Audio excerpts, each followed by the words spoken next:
Halo semuanya, kembali lagi bersama saya. Dalam video pembelajaran kita kali ini akan membahas mengenai model pembelajaran kooperatif atau cooperative learning. Nah, adapun cakupan bahasan kita pada hari ini yaitu yang pertama, konsep model pembelajaran kooperatif, lalu prinsip model pembelajaran kooperatif, kemudian dilanjutkan dengan karakteristik model pembelajaran kooperatif, dan yang terakhir yaitu sintak model pembelajaran kooperatif. Nah, langsung saja kita menuju pada bahasan yang pertama, yaitu mengenai konsep model pembelajaran kooperatif. Nah, pembelajaran kooperatif merupakan salah satu model pembelajaran kelompok yang memiliki aturan-aturan tertentu. Prinsip dasar pembelajaran kooperatif adalah siswa membentuk kelompok kecil dan saling mengajar sesama untuk mencapai tujuan bersama. Dalam kegiatan kooperatif, siswa secara individual mencari hasil yang menguntungkan bagi seluruh anggota kelompoknya. Jadi, belajar kooperatif adalah pemanfaatan kelompok kecil dalam pembelajaran yang memungkinkan siswa bekerja sama untuk memaksimalkan belajar mereka dan belajar anggota lainnya dalam kelompok tersebut. Baik, kita lanjut pada pembahasan yang kedua, yaitu mengenai prinsip pembelajaran kooperatif. Nah, menurut Roger dan David Johnson itu ada 5 prinsip. Yang pertama, prinsip ketergantungan positif atau positive interdependency, yaitu dalam pembelajaran kooperatif, keberhasilan dalam penyelesaian tugas tergantung pada tugas yang dilakukan oleh kelompok tersebut. Keberhasilan kerja kelompok ditentukan oleh kinerja dari masing-masing anggota kelompok tersebut.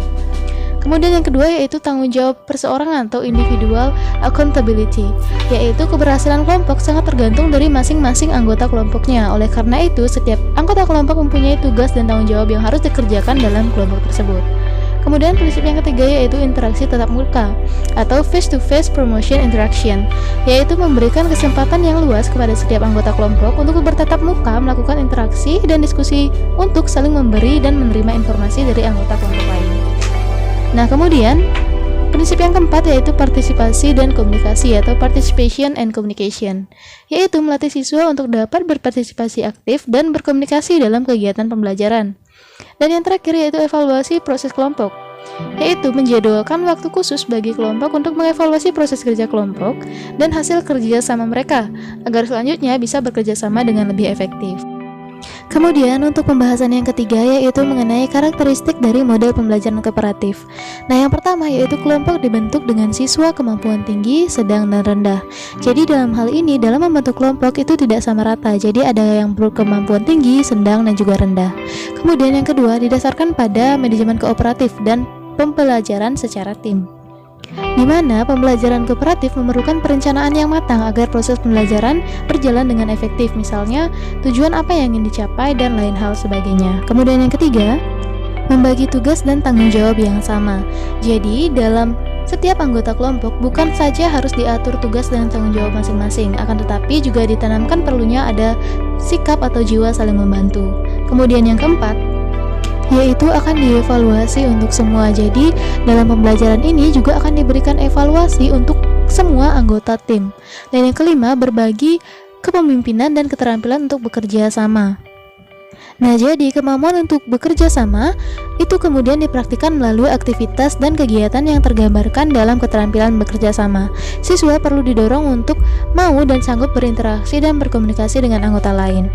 Dan yang terakhir yaitu diminta mempertanggungjawabkan individual materi yang ditangani.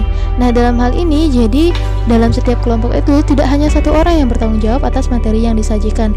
Jadi setiap anggota kelompok itu bertanggung jawab atas materi yang disajikan. Nah, jadi tadi itu bahasan mengenai karakteristik dari model pembelajaran kooperatif. Kita menuju pada bahasan yang terakhir yaitu mengenai sintak dari model pembelajaran kooperatif atau cooperative learning. Yaitu ada 6 fase atau tahapan. Yang pertama yaitu present goals and set atau menyampaikan tujuan dan mempersiapkan siswa, di mana dalam hal ini menjelaskan tujuan pembelajaran dan mempersiapkan siswa untuk siap belajar. Kemudian fase yang kedua atau tahap yang kedua yaitu present information atau menyajikan informasi. Nah, dalam hal ini kegiatannya yaitu mempresentasikan informasi kepada siswa secara verbal. Kemudian yang ketiga yaitu organize student into learning teams. Atau mengorganisasikan siswa ke dalam tim-tim belajar. Dalam hal ini, memberikan penjelasan kepada siswa tentang tata cara pembentukan tim belajar dan membantu kelompok melakukan transisi yang efisien.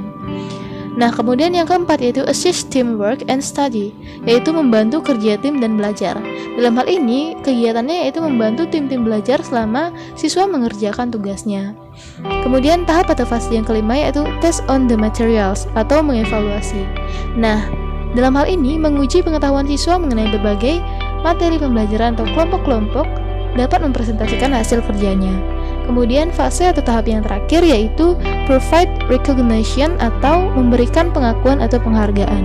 Nah, dalam hal ini kegiatan yang dapat dilakukan yaitu mempersiapkan cara untuk mengakui usaha dan prestasi individu maupun kelompok yang sudah didapatkan. Atau mungkin bahasa sederhananya diberikan feedback seperti itu. Nah, jadi itu merupakan bahasan mengenai model pembelajaran kooperatif atau cooperative learning.